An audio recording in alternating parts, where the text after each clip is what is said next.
Alrighty, we're rolling. Sharp Customs, share, like, subscribe. You probably can't see them. I've got these little fruit flies flying around my face. Really starting to piss me off. They're like, I don't know where they're coming from, but they're breeding in here by the hundreds. I think I've said it before. Don't know if we're painting in here tonight, and I don't know if they're attracted to the paint. I am having a couple of pops, if you know what I mean. But anyhow, we'll move on. I'll ignore the fruit flies. We got some stuff here on the table. I got the chassis for the quarter scale apart, and I had a few people interested in the rear section of the quarter scale, kind of what I had going on there. So basically I've got this piece sitting here, and if you take a close look at it, you can see I actually have another one sitting here right beside me, right here on the floor. So basically, you know, we've got our average hand grinder. So as you can see, this one's a little bit smaller, this one's bigger, but basically that's what my rear diff is. My rear diff is a grinder head. Okay, so we're gonna explore it just a little bit. I'm gonna slip this on the floor, get it out of the way. So basically the inside, we've got the pinion, we've got grease. Not sure where I acquired this one. It is a pretty small, it's a pretty small unit, kind of nice, kind of cute, so small. So basically, there's the gear that goes, this will be your crown gear. This is the grinder housing. There's a bearing in here. This does come apart. It's more of a press fit into the bearing. And you can see what, so basically what I did here is I took this shaft. Well, okay, before I go there, you can see that there's a hole in the outside. So basically I drilled, there was basically a counter set in here that this gear, and it did have a bronze bushing set in here. I just said to hell with it, and I just drilled it out and got rid of the bronze bushing. I figured because the housing, this housing actually holds everything in place.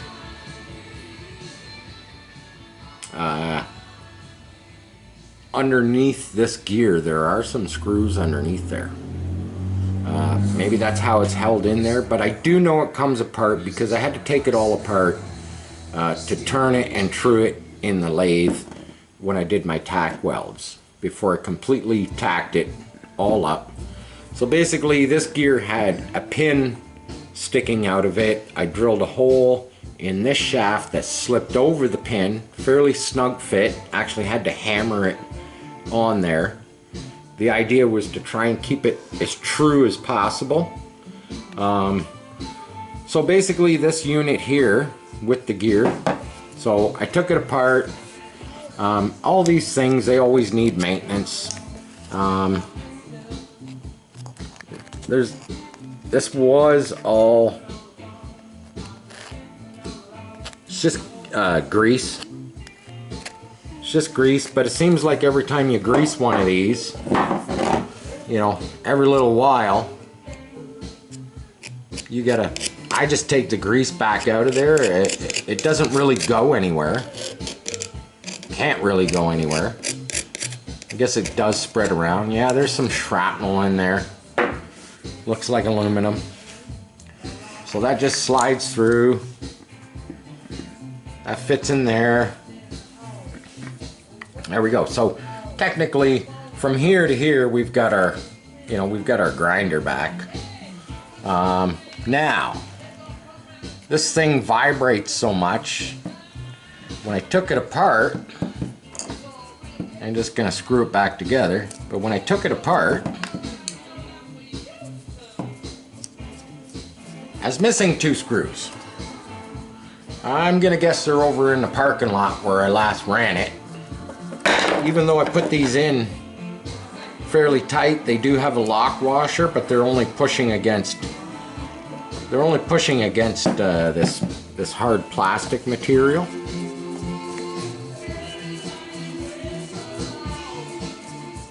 Of course, they're a fine thread.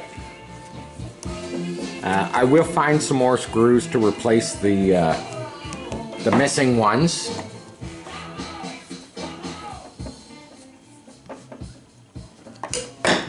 But basically that's our rear end right there. As you can see, motor spins it. It's direct. It's basically, it would be considered a locker, you know, because the axles are fixed. There is no slip differential. It's just a solid axle, but works great for what it is. You know, you can take it apart, you can do maintenance on it, you can re-grease it. I say we slap it all back together. Oh, here's something interesting. So these are my control arms. They're a little dirty. You can see there's oil on the bottom of these shocks. These were from Hobby Park on Amazon.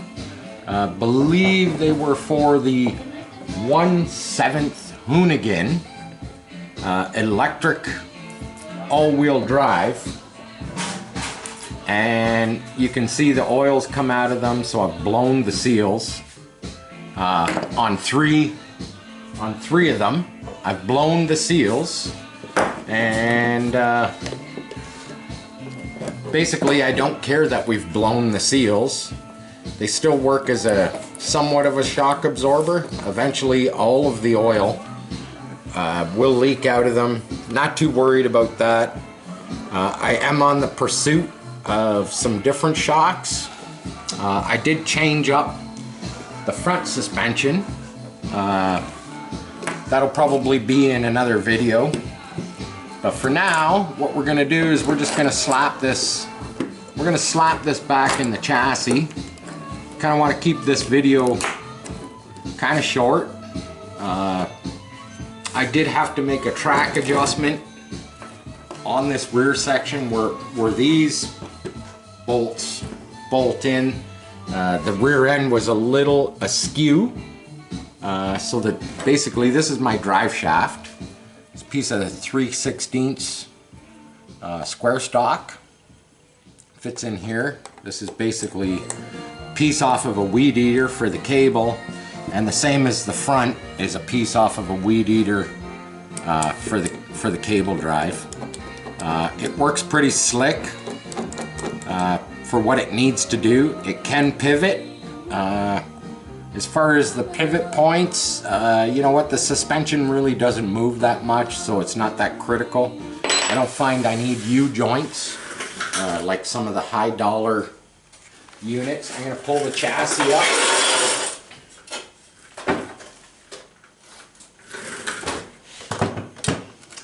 So basically on the front, what I did, we were dragging the nose on the front, and now as you can see, that's about as far as it can go. It can't touch the concrete or the asphalt anymore.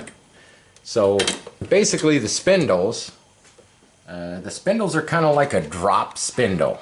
And what I did is I just swapped left and right. So basically put the spindle point, the axle point, lower. Had to modify my steering, where the steering rods come across here, just a wee bit. Just had to grind some of the material out. But yeah, it sits up, still looks good. Got to do a caster camber alignment adjustment.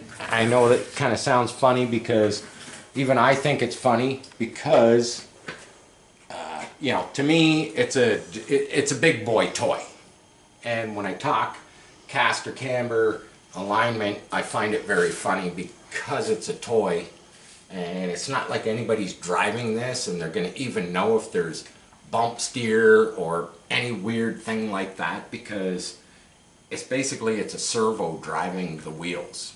You're never going to know. As long as it can turn a corner, as far as I'm concerned, that's great. Let's slap this rear end in. Shouldn't take me long.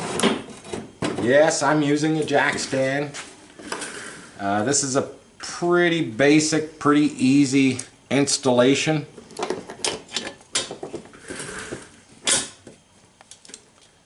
It's kind of crude, but like I said, you know, this build was a low dollar build. That was the whole idea behind it. I haven't got much more than maybe 600 Canadian dollars invested, and that's all in. That's everything. Now I moved,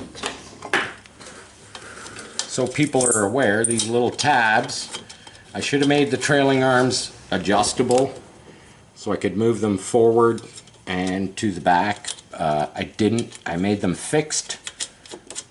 I've kind of been playing around with them, trying to set them up.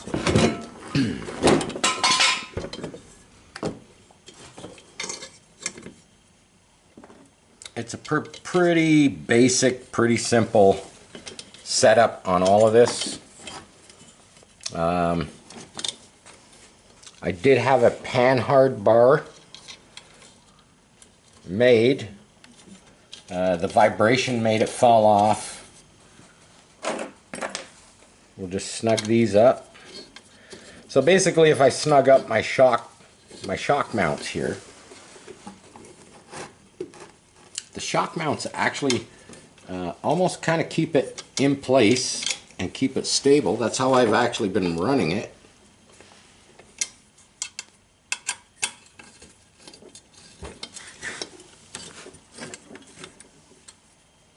A lot of people spend hours and hours and hours fiddling about with this stuff. I do have, I don't know what you call it. It's not really a track bar. It's just a bar to keep my two trailing arms running parallel. I did have a panhard bar on it. I have the bracket right here. And the other end bolted in the other end of one of my trailing arms. It vibrated apart. These little arms are made of aluminum, and it seems like the vibration kind of wears out the threads in aluminum. So I'm starting to rethink, you know, trailing arms, steering arms, track arms. I'm starting to rethink maybe I should make them with tubing and possibly put inserts into the tubing, give them a tack weld. They probably wouldn't wear out as fast. So basically, I do have a bar. Now you notice, as you can see, I kind of messed up there because now I can't get my drive shaft in because I went and hooked everything up. I hooked everything up and forgot to put that in first. Not a big deal. We'll just pop one of these out. There we go. Gives me just enough. Just enough. There we go. We're back in order. So I do have a little, I wouldn't necessarily call it a panhard bar. I guess you would call it a track bar. Right here that hooks to one of the arms, and it just basically holds the rear diff from moving side to side. Don't know if I can hook this up. reason being is because it looks like it needs to be lengthened a wee bit. It seems I've come up a little short with the new configuration. So that's okay, we'll leave that. We've got the big old Primal RC, the Grip Masters. These are the hubs I made. You can watch that in one of my older videos. Believe they were a 24mm hex, which you know, in the RC biz, that's pretty huge. I'll just slide these on. Get the other one. We'll slide it on.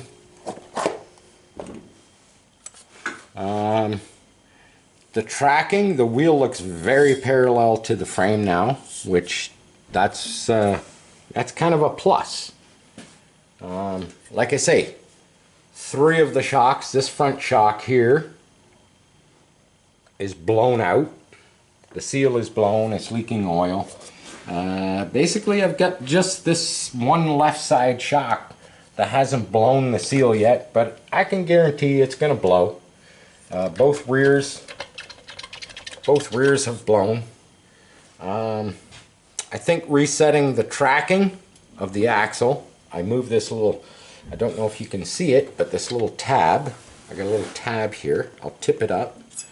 This little tab, I cut it off earlier, moved it back 3/8 of an inch, retacked it, because earlier in the month I had moved this one, and that was purely to get the wheels looking good in the rear wheel wells.